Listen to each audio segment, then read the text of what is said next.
자, 이번에는 우리 전산세무 1급 교재 82페이지에 87회 기출문제, 부가소득 법인세 이론 문제 11번. 다음 중 조세특례제한법상 중소기업 특별세액 감면의 설명으로 가장 옳지 않은 것은 중소기업 특별세액 감면은 최저한세 대상입니다.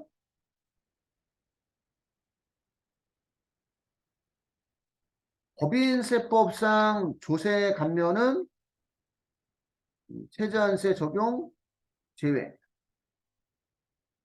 그리고 기본적으로 우리가 외워줘야 되는 게 예를 들어서 법인세법상 세액공제가 외국 납부세액공제, 재손실세액공제, 그 다음에 분식 회계로 인한 경정세액공제, 분식 회계는 뭐 다른 회계 처리 이렇게 나올 수도 있죠, 그지? 다른 회계 처리. 이거는 이제 법인세법상 세액공제는 일단은 최저한 적용 제외라는 거. 그리고 조세감면이라는 것은 송금산입, 입금불산입, 뭐 특례감가상각비, 소득공제, 비과세, 그죠? 그 다음에 뭐 세액공제, 세액감면 이런 거 우리가 조세감면이라고 표현합니다. 조세특례제한법상 조세감면은 최저한세 적용 대상이에요.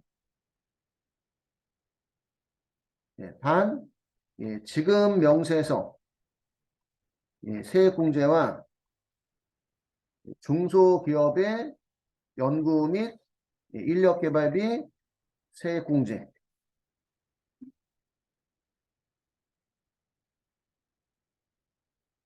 이거는 최저한세 적용제. 그러니까 최저한세 적용 제외도 다 쓴 거는 아니고 주로 이제 나오는 것만 적어 본 거예요. 적어 본 거. 지급 명세서 제출 세액 공제.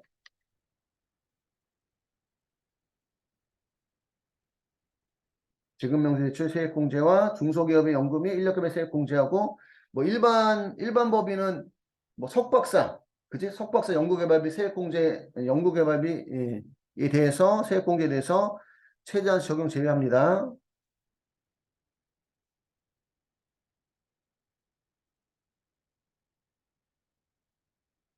일단 이렇게 알고 있어야 되고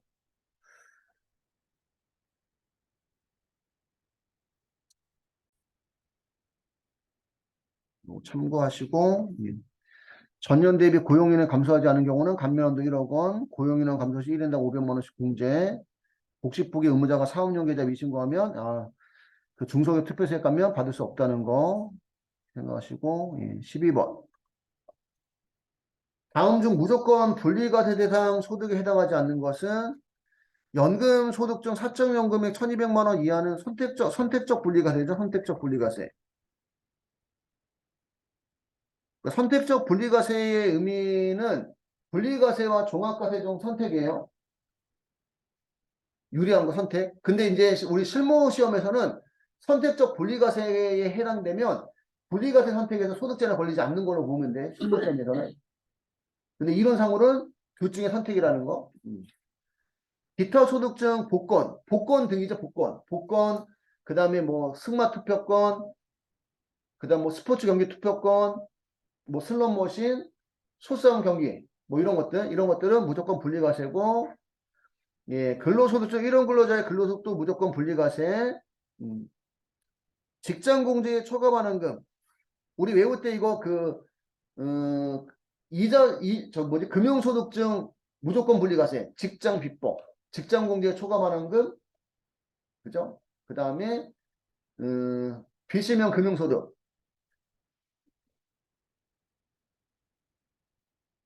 일단은 우리 선택적, 분리과세 소득이, 주택, 임대, 총 수익 금액. 연간 2천만 원 이하. 그 다음에 사적연금 소득 연간 1200만 원 이하. 기타 소득 금액 300만 원 이하. 1번과 2번은 예, 소득이니까 수익 금액의 의미예요. 수익 금액의 의미고. 예, 3번 기타 소득 금액은 수익 금액에서 필요금 빼고 나서 의미고. 그지? 어? 그런 차이가 있다는 거하고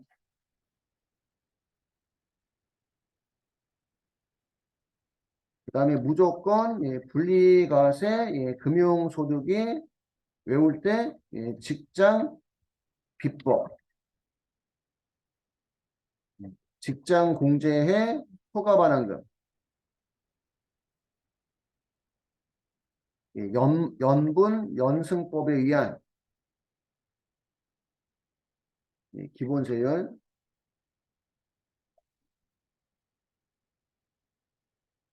비실명 금융소득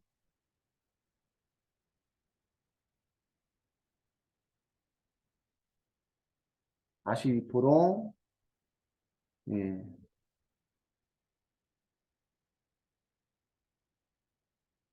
실명제 위반하면 90%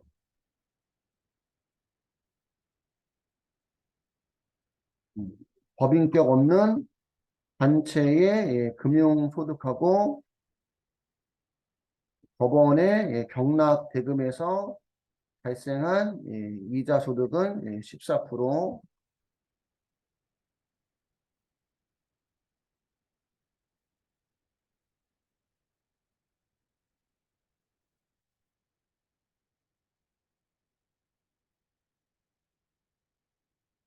14% 예, 분리과세입니다. 분리과세. 연분연승법은 만약에 그 내가 직장에서 5년간 그 공제부금을 내고 뭐 3천만 원 내고 3,600만 원 받았다고 치면 600만 원 더 받은 게 이자인데 그게 5년 동안의 이자로 보기 때문에 그 600만 원을 5년으로 나누겠다는 얘기예요. 그냥 보통 시험에서 그냥 기본세율이라는 표현으로만 나와요. 기본세율. 근데 원칙적으로는 이 연분연승법에 의한 기본세율로 과세한다는 거 분리과세. 이렇게 하나 적어두시면 될 것 같고. 그래서 이제 1번이 틀린 거죠. 1번이. 여기는 선택적 분리과세라서.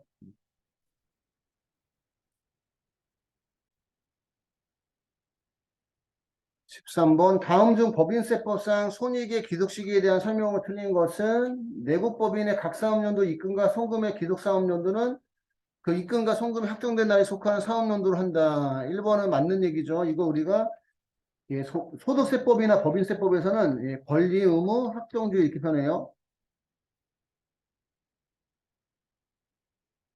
소득세법과 법인세법에서 권리, 의무, 확정주의. 그래서 예, 권리가 확정되면 소득세법상 총수익금액, 법인세법상 입금, 의무가 확정되면 예, 소득세법상 필요경비, 법인세법상 예, 송금이라는 표현 쓰는 거고, 예, 기업회계는 이제 발생주의죠, 발생주의. 두 번째, 도소매업을 영위하는 법인이 원천징수대상 이자에 대해서 결산상 미수이자를 계상한 경우에는 예, 그 계상한 사업연도에 입금에 산입하지 않는다. 그죠? 우리 미수이자는 입금 불산입이에요. 이자 소득의 기록 시기는 현금주의다 보니까 2번도 맞는 얘기입니다. 예, 이자 소득의 기록 시기 현금주의다 보니까 미수이자 계상하면 입금 불산입. 금융보험업을 영위하는 법인이 이미 경과한 기간에 대응하는 보험료 상당액 등을 해당 사업연도 수익으로 계상한 경우는 그 계상한 사업연도에 입금을 한다. 이미 경과한 기간에 대응하는 보험료 상당액 예, 등을 해당 사업료 수익으로 계상한 경우는 그 계상한 사업료 입금으로 하고 내국법인이 결산을 확정할 때 이미 경과한 기간에 대응하는 미지급 이자를 미지급 이자를 해당 사업료 손비로 계상해도 그 계상한 사업료인데 송금 산입하지 않는다. 그 이자 수익은 입금불산입인데 이자 비용은 예, 발생주의 인식해도 송금 인정이 돼요. 이 말은 이제 원천징수 문제라고 표현합니다. 그래서 우리가 그 이자 소득의 기속 시기는 기속 예, 시기는 이자 소득이면 이제 이자 수익이죠. 그지?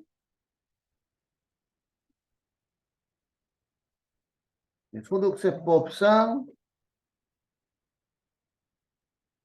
이자 소득의 기속 시기를 따른다.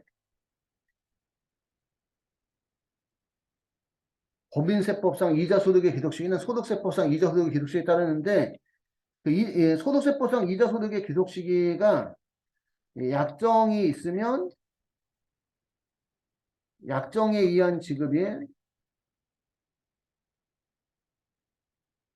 약정이 없으면 실제 지급일이고 대표적으로 우리 약정이 없는 거 이거 외울 때 보통 무기 저축이라고 외우죠. 그지?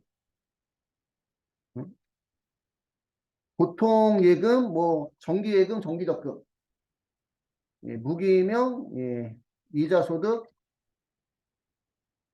저축성, 보험의 보험 차익. 외울 때 보통 무기, 저축,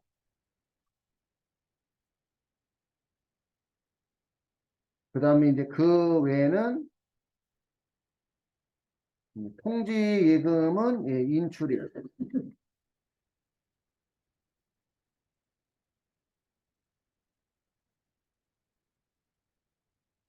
상속도는 증여는 상속 개시일, 증여일에 이자 소득으로 보고 결과적으로 이런 거 우리가 이제 현금주의라고 표현하는 거 현금주의. 약정이 있으면 약정인 지급일, 약정이 없으면 실제 지급일, 실제 지급일인 게 보통 예금, 정기 예금, 정기 적금, 그 무기명 이자 소득, 저축성 보험의 보험 차익.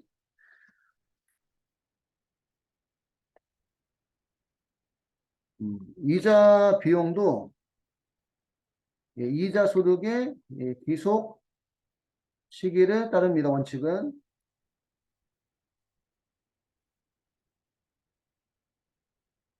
이거 적기 전에 요거 적어놔야 되겠구나. 여기 위에 거랑 연결된 예예요, 예.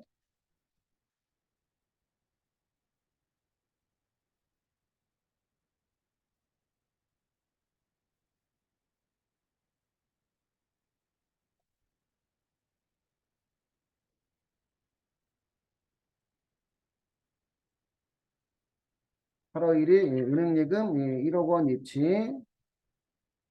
이자율은 연 12%,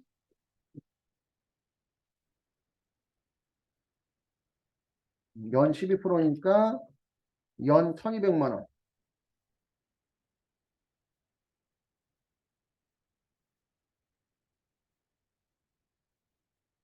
1년 만기 정기 예금으로 이자 수취일은 만기 시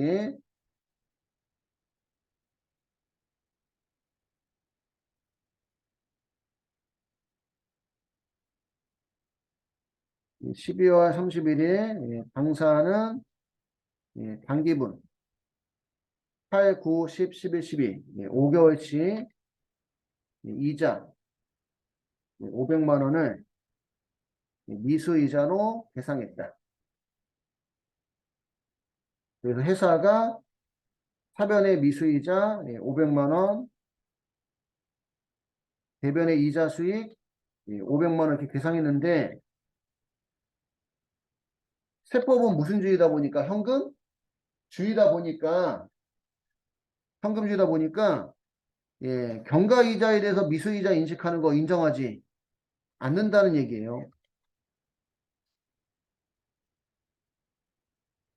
그래서 조정이 나온다. 회사는 수익 잡았지만 세법은 수익으로 보지 않으니까 무슨 불산입? 입금 불산입 미수이자 500만 원. 자, 미수이자라는 자산의 차이를 가져오니까 무슨 발생? 유보 발생이죠. 여기에는 조금 더 자세하게 적었지만 실제 시험에서는 그냥 단기분 미수이자 500만 원 계상했다. 이렇게 나오겠죠. 그지?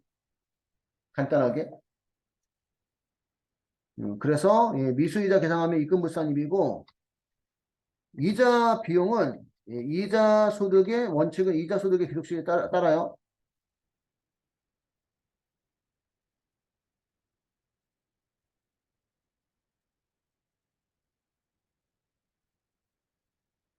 그러니까 이자 소득의 기록식이 동일하게 예, 이자 비용을 인식하면 되는데 예외적으로 경과 이자를 경과 이자를 이자 비용 계상한 경우도 손금으로 인정을 해요. 손금으로. 예. 그러니까 이자 비용은 이자 소득의 기록시기로 해도 되고 예. 경과 이자를 이자 비용 계산 발생 주기로 경과 이자를 이자 비용 계산한 경우도 예, 허용합니다.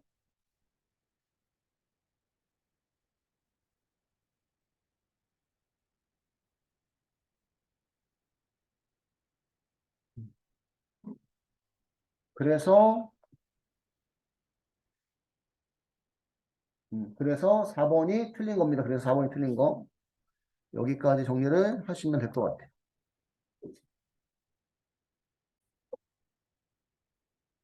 14번. 다음 중 부가가세법상 공급시기에 대한 설명으로 옳지 않은 것은 계약금을 받기로 한 날의 다음 날부터 재화를 인도하는 날까지 기간이 6개월 이상인 경우를 우리가 중간지급 조건부로 합니다. 계약금 외의 대가를 분할해서 받는 조건으로 재화를 공급하는 경우 대가의 각부분을 받기로 한 때를 공급시기로 한다. 이거 우리가 중간지급 조건부라고 해요. 중간지급 조건부는 계약금 받으면 세금 계산도 끊어주고 공급시기로 보고 중도금 받으면 세금 계산도 끊어주고 잔금 받으면 세금 계산도 끊어준다는 얘기입니다. 계약금을 받기로 한 날의 다음 날부터 재화를 인도하는 날까지 기간이 6개월 이상인 경우 계약금 외의 대가를 분할을 받는 조건으로 분할을 받는다는 얘기는 중도금이 있다는 얘기예요. 중도금 잔금이 재화를 공급하는 경우 대가의 각부분을 받기로 한 때를 공급시기로 하고 대가의 각부분을 받기로 한 때를 공급시키로 하는 게 장기할부 판매, 그지? 중간지급 조건부, 완성도 여기다 적어볼까? 부가세법상 재화의 공급 시기 중 대가의 각 부분을 받기로 한 때 해당되는 게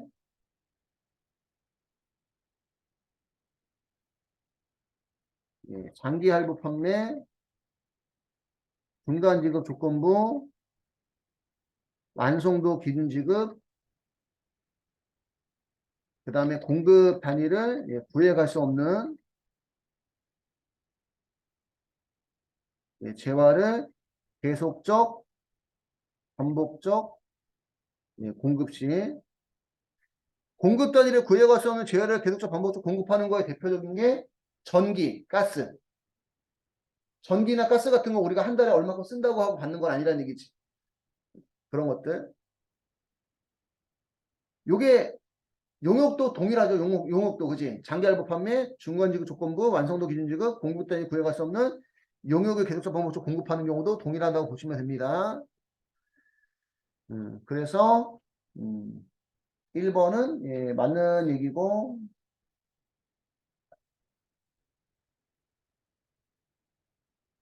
그 다음에 2번 여기까지 그럼 필기하고 나서 진행할게요. 그러면 2번 보기 보시면 본래 재화 용역의 공급 시기가 되기 전에 세금계산 발급하고 선발행 세금계산서네 그지? 공급 시기가 도래하기 전에 세금을 발급하고 그 세금계산 발급일로부터 7일 내에 대가를 받으면 해당 세금계산 발급한 때를 공급 시기로 본다 그지? 선발행 세금계산서에 대한 내용입니다.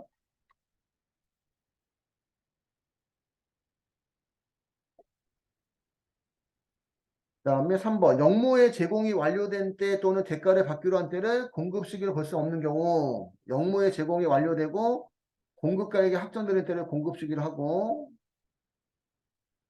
영무의 제공이 완료된 때 또는 대가를 받기로 한 때를 공급 시기로 볼 수 없는 경우는 영무의 제공이 완료되고 공급가액이 확정되는 때를 공급시기로 하고요. 둘 이상의 가세기간을 거쳐 계속적으로 일정한 용역을 제공하고 그 대가를 선불 또는 선불로 받는 경우 또는 후불로 받는 경우 예정신고기간 가세기간 개시일이 아니라 예정신고기간 그러니까 신고기간 또는 가세기간의 종료일을 공급 시기로 합니다. 신고기간 또는 가세기간의 종료일을 공급 시기로 한다. 그러니까 1기 예정이면 3월 31일, 1기 확정이면 6월 30일, 2기 예정이면 9월 30일, 2기 확정이면 12월 31일이고 4번에 속하는 것들이 뭐가 있냐면 여러분들 그 스포츠 회원권, 응? 헬스장, 그지? 뭐 1년치 선불로 냈다 이런 것들. 그런 경우에 공급 시기가 신고 기간의 종료일마다 그 인식한다는 얘기지.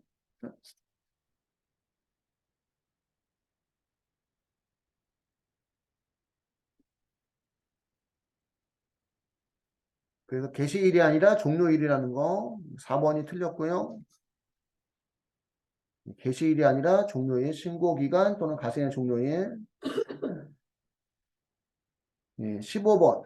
소득세법상 기타 소득에 대해서 실제 소요된 필요금비가 없어도 일정 금액을 필요금비로 인정하는 경우가 있다. 다음 설명 중 옳지 않은 것은 서화 골동품의 양도로 발생한 소득으로서 서화 골동품의 보유기간이 10년 이상인 경우에는 100분의 90에 상당하는 금액을 필요금비로 하고 계약의 위약 또는 해약으로 인해 받는 소득으로서 주택 입주 지체상금의 경우 거주자가 받은 금액의 100분의 80에 상당하는 100분의 80, 80% 추정 80% 필요금비예요. 주택 입주 지체상금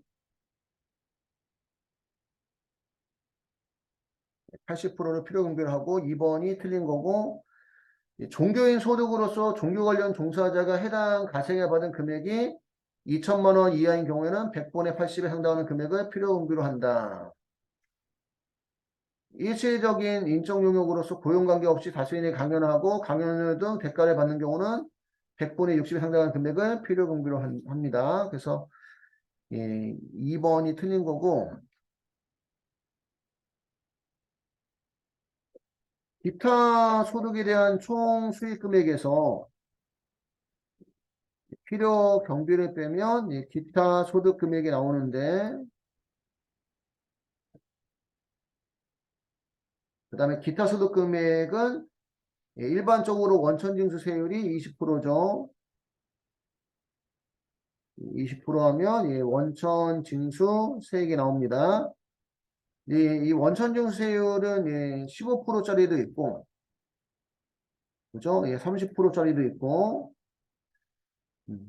15%짜리는 그 연금에 수령한 경우, 15%짜리 연금을 연금에 수령한 경우, 30%짜리 같은 경우는 그 복권 당첨금 소득이 3억 원 초과하는 경우, 그지? 3억 원 초과하는 경우 30%. 근데 이 필요 경비가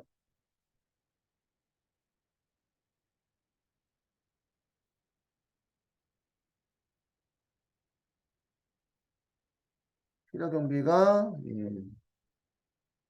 수정 80%, 수정 80%, 반실비가 큰 경우는 실비를 필요 경비로 본다.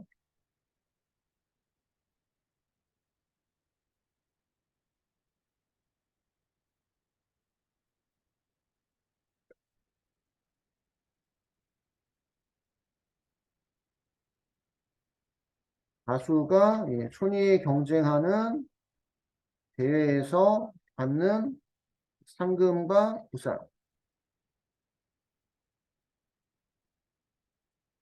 주무관청의 승인을 받은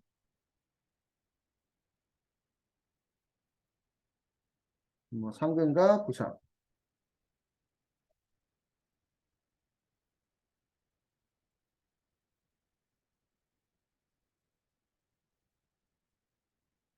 그 다음에 계약의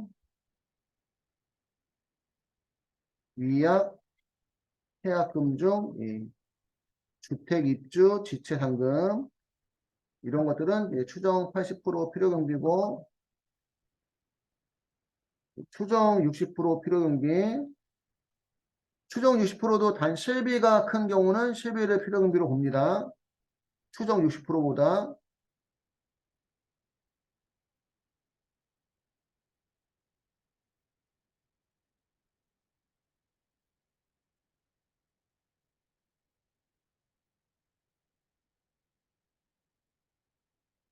권리의 양도나 대여 뭐 강업권, 어업권 그 다음에 공익 목적의 지상권, 지역권, 그 다음에 뭐 산업지상권 등 일정한 인적 용역, 방연료, 원고료, 그 다음에 방연료, 원고료, 문해창작인가? 저작권, 사진창작, 뭐 이런 것들.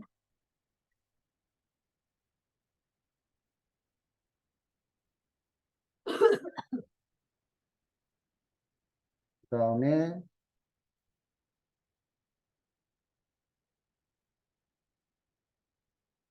고용관계 없는 일시적 인적 용역,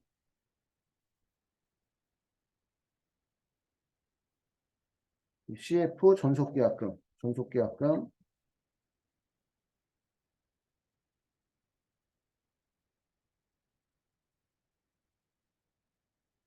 전속계약금 등 이런 것들은 추정 60% 필요경비고요.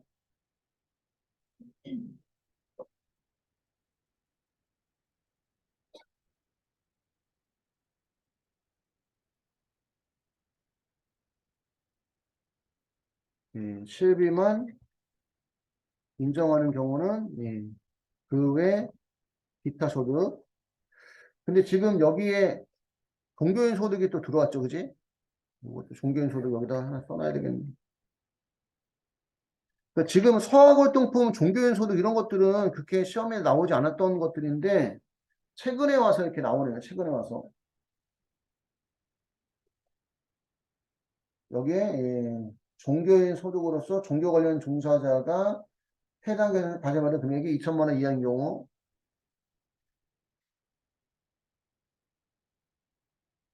종교인 소득으로서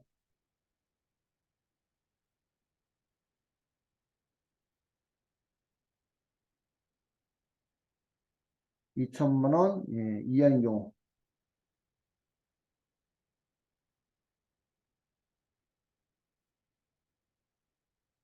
이렇게 하나 적어 놓으셔야 될 것 같고